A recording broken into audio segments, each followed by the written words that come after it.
Thanks for tuning in to leftcoastnews.net. News and information from the wacky, sometimes communist, liberal west coast of the United States. For more, visit leftcoastnews.net.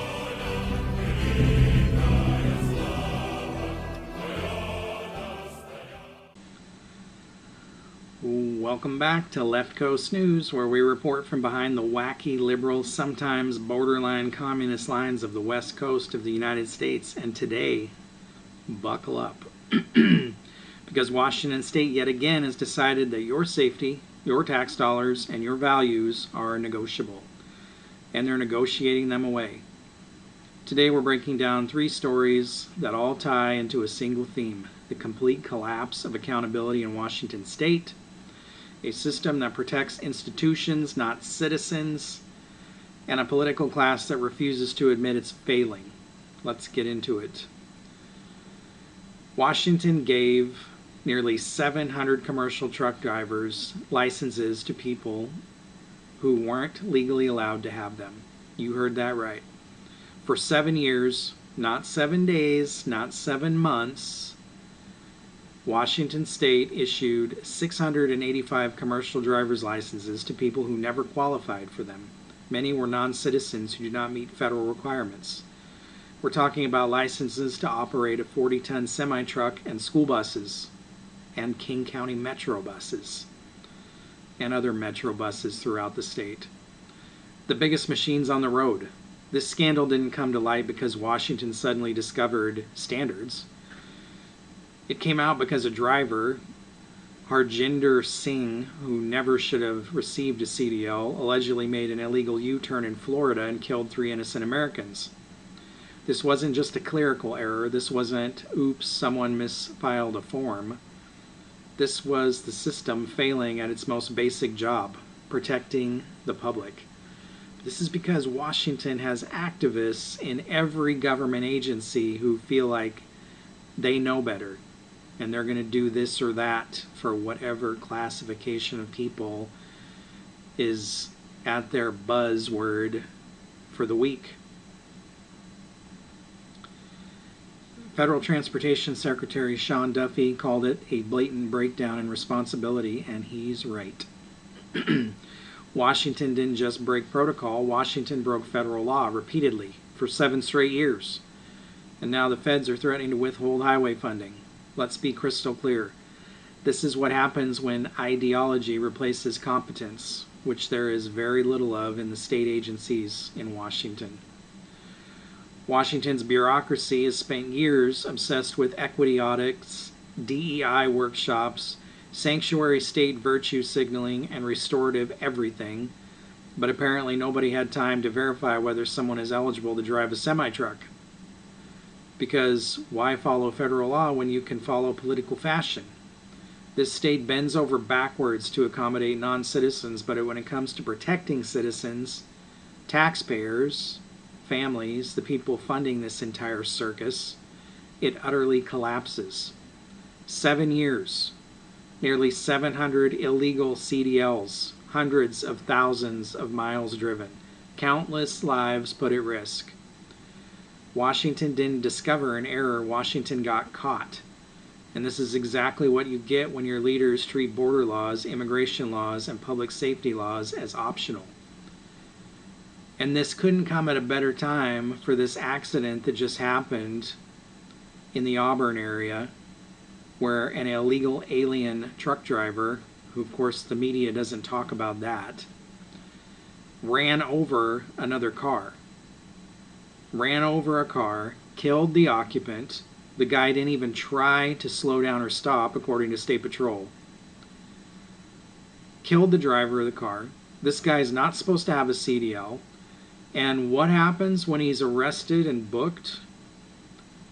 The judge sets his bail at $100,000. So that means he had to pay a bail bondsman $10,000 to get out. And he's out. That's insane. This guy killed somebody, and some judge sets his bail for $100K. And do you think he's going to stick around? Do you think the family is going to get any justice? Does any court or judge in this state care about victims? Do politicians in this state care about victims? They do not. You repeatedly see this week after week, story after story. They care about criminals. They care about illegals.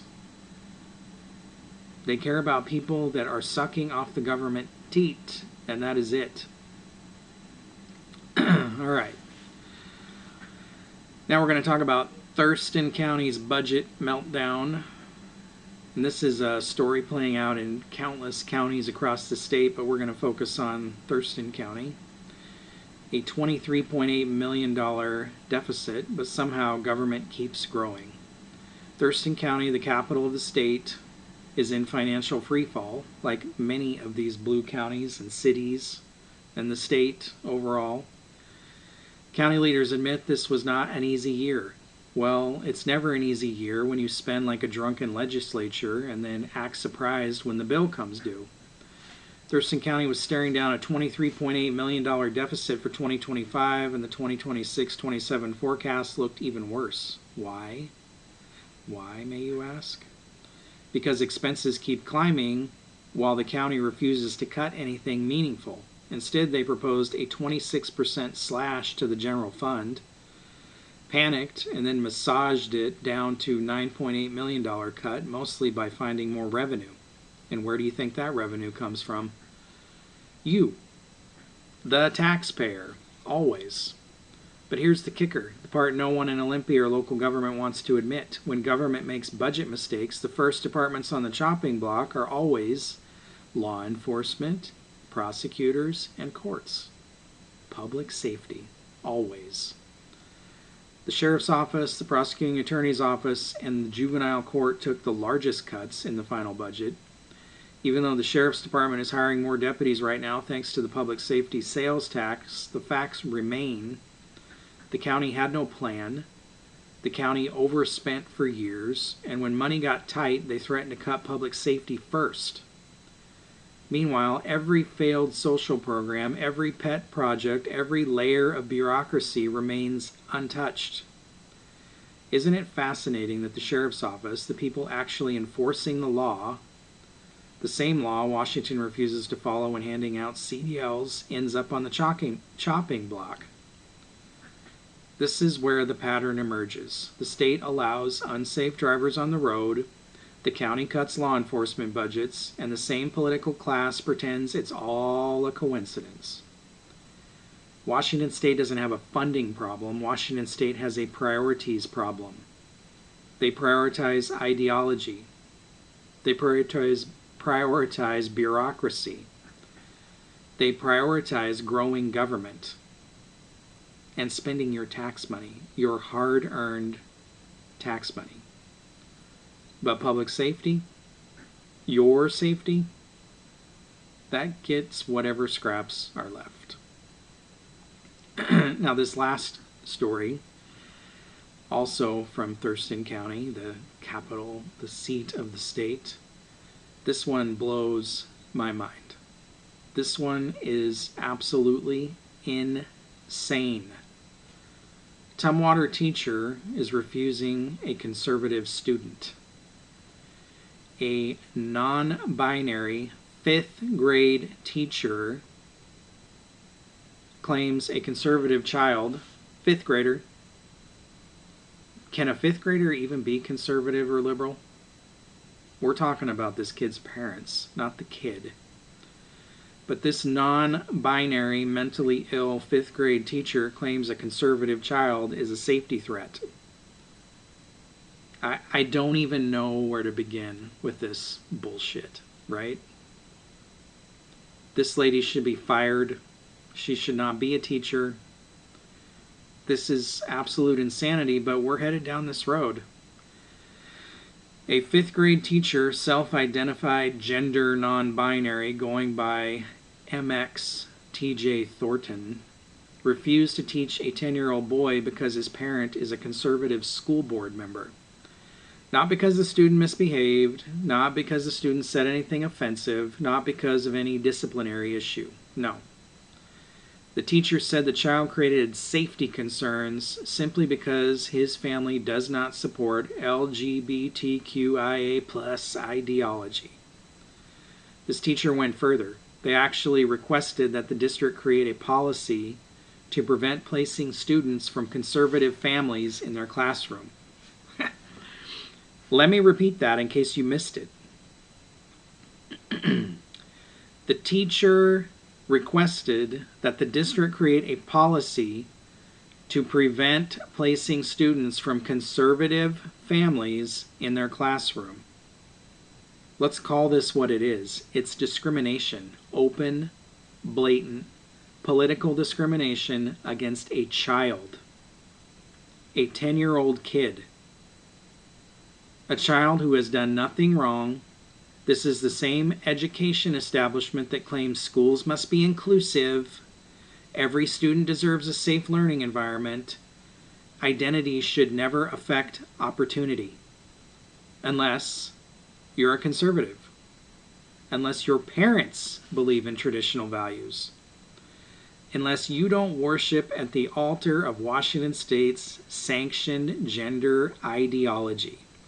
This story proves something huge. The culture war is not theoretical, it's not online, it's not just political, it's happening to real kids in real classrooms right now. A teacher in Washington State openly argued that conservative families pose a safety threat. Not criminals, not violent offenders, not the hundreds of people released early by failed prosecutors, but conservative families. And the most infuriating part, there will be no consequences because Washington's education system agrees with them. This is why parents are pulling their kids out. This is why homeschooling is exploding. This is why private schools have wait lists. Washington schools are no longer centers of learning. They are political indoctrination centers. And now, apparently, they're screening kids by ideology. 3 stories. 3 failures, 1 theme. Washington's leadership has abandoned accountability. They hand out illegal CDLs for 7 years. They mismanage public budgets and threaten public safety. And they allow teachers to blacklist conservative children. This isn't mismanagement anymore. This is intentional. This is the natural outcome of replacing competence with ideology, law with activism, and responsibility with excuses. Well, here's the good news. People are waking up, hopefully. Taxpayers are fed up. Parents are stepping in. Federal agencies are finally applying pressure. And here at Left Coast News, we're not going anywhere. We will continue exposing the stories that mainstream media buries, because this is still our state. This is still our country. And patriots don't surrender ground. We take it back. Thanks for tuning in. Be sure to check out leftcoastnews.net for updates, videos, thumbnails, and full reports. Stay sharp, stay free, stay American.